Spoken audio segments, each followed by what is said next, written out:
सपा महिला सभा की प्रदेश अध्यक्ष ने कहा कि प्रदेश एवं केंद्र की सरकार केवल जुमलेबाजी की सरकार रह गई है।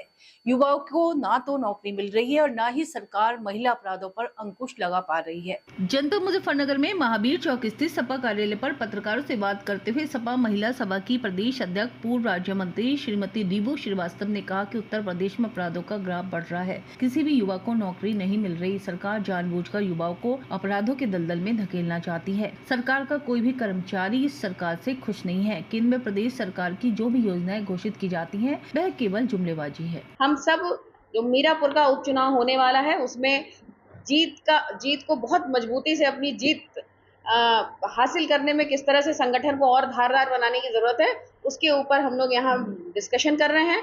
और महिला संगठन जो पूरे जिले का संगठन अपने आप में बनकर के तैयार है, लोकसभा में सबने बड़ी मजबूती से काम किया है।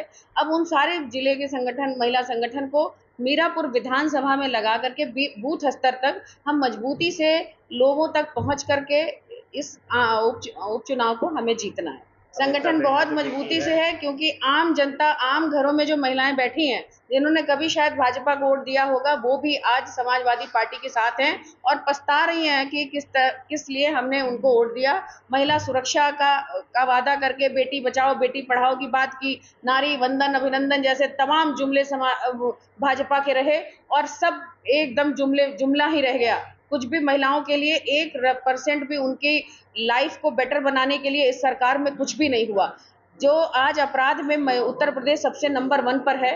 महिला सुरक्षा एकदम कहीं से भी दिखाई नहीं दे रहा है। महंगाई से पूरी महिलाओं की रसोई का बजट बिगड़ा हुआ है। महिलाएं बहुत परेशान हैं और पेट काट के अपने बच्चों को पढ़ाने लिखा करके बीटेक एमटेक चाहे कोई डिग्रियां दिला दे, एमबीए करा दे, लेकिन इस सरकार में नौकरियां नहीं मिल रही हैं। इससे भी माँ बाप बहुत परेशान है। आम घरों से जो महिलाएं हैं वो भी इस सरकार को कैसे खत्म हो इसके लिए दुआएं करती हैं और समाजवादी पार्टी का साथ देती हैं। सिलेंडर का दाम बढ़ा करके आटा, चावल, दाल और समय समय पर टमाटर, लहसुन, प्याज जैसी चीजों का जब दाम बढ़ाते हैं तो रसोई घर की थाली में खाना पूरी तरह से नहीं नसीब होता है लोगों को। तो जिस तरह से महंगाई बढ़ती जा रही है, आमदनी कम होती जा रही है, तो दिन प्रतिदिन गरीबों की संख्या बढ़ती जा रही है। हमारे देश में गरीब और बढ़ते जा रहे हैं। उद्योगपतियों के स्तर पर आप देखेंगे तो अरबपति की लिस्ट में हमारा देश नंबर 10 के बीच में मिल जाएगा। लेकिन जब गरीबी के देखेंगे तो गरीब रोज बढ़ते जा रहे हैं। गरीबों की संख्या रोज बढ़ रही है। तो ये जो पर कैपिटा इनकम घट रही है, इससे पूरा देश इस प्रभावित हो रहा है और देश में महंगाई बढ़ती चली जा रही है। बांग्लादेश तो दूर है, जब मणिपुर हमारे देश में है और जब वहां की महिलाओं के साथ अत्याचार हुआ तो इसी सरकार के नेता, वहां के मुख्यमंत्री कहते हैं कि ऐसी ऐसी सैकड़ों घटनाएं होती हैं। आज BHUIT जो पूरे वर्ल्ड में फेमस है, बनारस में है, प्रधानमंत्री वहां के संसदीय सांसद हैं, वहां पर जो घटनाएं होती हैं उसके बाद भी चुप्पी साधे रहते हैं लोग। तो ये जो सरकार है ये पूरी तरह से संवेदनहीन है। महिलाओं के लिए इनके दिल में कोई जगह नहीं है। आज अंतर्राष्ट्रीय खिलाड़ियों के साथ जो प्रधानमंत्री कभी चाय पीते थे, आज उसके साथ उन्होंने अपना मेडल गंगा में बहा दिया, फिर भी प्रधानमंत्री जी के पास एक शब्द नहीं रहा कहने को। और आज विनेश फोगाट के साथ जो हुआ है उससे पूरा देश शर्मसार है, आहत है, फिर भी इस देश के नेताओं ने कुछ भी नहीं कहा, जो प्रधानमंत्री और शासन सत्ता के लोग हैं। तो महिलाएं हर तरह से इस सरकार की सारी जुमलेबाजियों को समझ चुकी है और हर घर की महिला, आज आम घरों की महिलाएं भी समाजवादी पार्टी के साथ खड़ी हैं। क्योंकि हमारे राष्ट्रीय अध्यक्ष जी जब सरकार में थे, मुख्यमंत्री थे, तो उन्होंने महिलाओं के लिए 108, 102 जैसी जो एम्बुलेंस सेवा चलाई, जो समाजवादी पेंशन चलाई, जो 1090 योजना चलाई और जो तमाम ऐसे काम किए जो महिलाओं के हित में थे। आज वो महिलाएं उन बातों को याद कर रही हैं।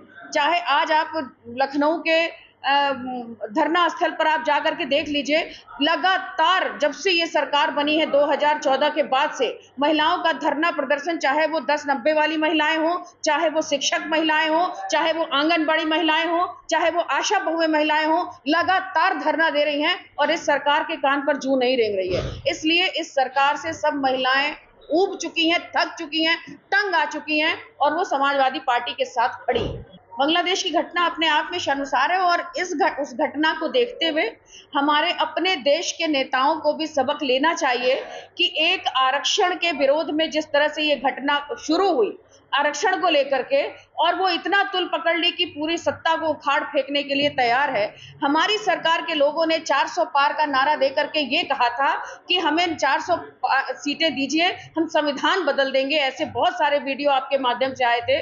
इस सरकार को भी समझना चाहिए कि जब आम जनता के हित को इस तरह से अनदेखा किया जाएगा तो कैसे परिणाम सामने आते हैं। मेरे पार्टी के नेता पकड़े जाएं या किसी पार्टी के नेता पकड़े जाएं, इससे सरकार के जो प्रशासन के लोग हैं उनकी निष्क्रियता छुप नहीं सकती है। अगर वही पार्टी के नेता थे या कोई थे, हुई कैसे घटना, और घटना होने का जिम्मेदार ये प्रशासन है और शासन है। हम नहीं कहते कि हमारे पार्टी के नेता हैं तो उन्होंने अच्छा काम किया है, लेकिन प्रशासन की नाकामी यहाँ साफ जाहिर होती है कि किस तरह से हर लगातार ये घटनाएं घटती जा रही हैं। अगर ये जीरो टॉलरेंस की बात है, महिला सुरक्षा की बात है, तो कम से कम इनके अपराधों में कमी तो होनी चाहिए। लगातार बढ़ते हुए अपराध ये सिद्ध करते हैं कि ये सरकार इस दिशा में कोई काम नहीं कर रही है। हमने अभी एक ऐसा परिणाम संगठन के साथी कार्यकर्ता और नेताओं के बूते मुजफ्फरनगर लोकसभा जीत के दिया है। समाजवादी पार्टी के बनने के बाद मुजफ्फरनगर लोकसभा पर हम दूसरी बार जीते हैं। पहली बार 2004 में मरहूम मनव्वर हसन साहब जीते थे जब हम लोकदल के साथ थे। आज हम लोकदल के बिना मुजफ्फरनगर में जीते हैं, ये सबसे महत्वपूर्ण बात है। और दूसरी बात, जहाँ तक मीरापुर के उपचुनाव को लेकर है, समाजवादी पार्टी पूरी तरीके से तैयारी पूर्ण रूप से हो चुकी है, कहीं कोई दिक्कत नहीं है। हम 9000 से इस सीट पर पिछड़े लोकसभा चुनाव में, कुछ गलतियां रही होंगी, निश्चित तौर पर हमने उस पर काबू पा लिया है। और जहां जहां हमारी संवाद की कमी थी, हमने लोगों के बीच में पिछले 1 महीने से मैंने 60-70 गांवों का मीरापुर के दौरा किया है अब तक। जहां भी हमारी कुछ कमियां थी या लोगों के बीच हम नहीं पहुंच पा रहे थे, हमने अपनी पहुंच बढ़ाई है। और अभी पूरी पार्टी मैदान में उतरेगी। जैसी क्लियर हो जाएगा टिकट, जिसे भी आदरणीय राष्ट्रीय अध्यक्ष जी चुनाव लड़ाएंगे, वहां पर समाजवादी पार्टी वहां चुनाव जीतेगी। सपा के 4 सांसद 4000 के नीचे हार गए या हरा दिए गए। इसमें प्रशासनिक अमले का भी बहुत रोल है। 60-70 MP तो पूरे देश में डीएम ने जिता के दिए हैं। और जहां तक आप महिलाओं के संबंध में बात कर रहे हैं कि उनके दिमाग में भाजपा घुसी है, तो हम आपको बताना चाहते हैं 2022 में हमें 36 कुछ वोट मिले थे और अब के हमें 43% उत्तर प्रदेश में वोट मिले हैं। ये जो 7% वोट हमारा बढ़ा है, ये आधी आबादी का ही वो वोट है जो भाजपा को पसंद कर रहा था और अब समाजवादी पार्टी के साथ आया है। अभी आपने मंगलौर का चुनाव देखा, किस तरीके से भाजपा वहां ने, जिनकी सरकार है, किस तरीके का काम किया। मैं आपको बताना चाहता हूं कि मीरापुर विधानसभा पर 1,32,000 मुसलमानों की वोट है। उन्हीं से भयभीत है लोकदल और भाजपा का गठबंधन। अगर वो वोट अपनी अक्सरियत में पड़ गई तो निश्चित तौर पर लोकदल वहां नहीं जीतेगी। और ये जो रणनीति बताई जानी चाह रही है, मैं सवाल करना चाहता हूं उन विधायकों से जो हमारे समाज से आते हैं, लोकदल के उन नेताओं से जो मेरे समाज से आते हैं, क्या वो मुसलमानों पे लाठीचार्ज करवाएंगे? क्या रामपुर पैटर्न पे चुनाव लड़ना चाहते हैं? आप वोट डालने का अधिकार कैसे छीन लेंगे किसी से? आप मैदान में आइए।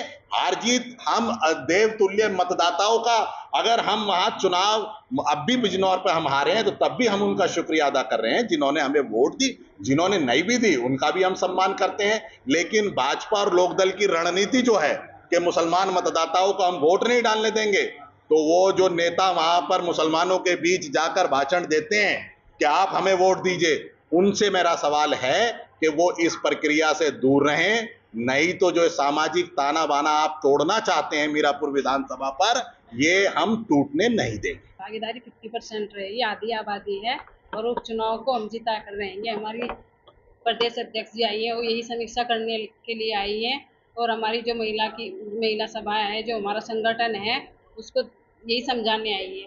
जो भी ये निर्देश देंगी, जो हमें कहेंगी, वही हम करेंगे।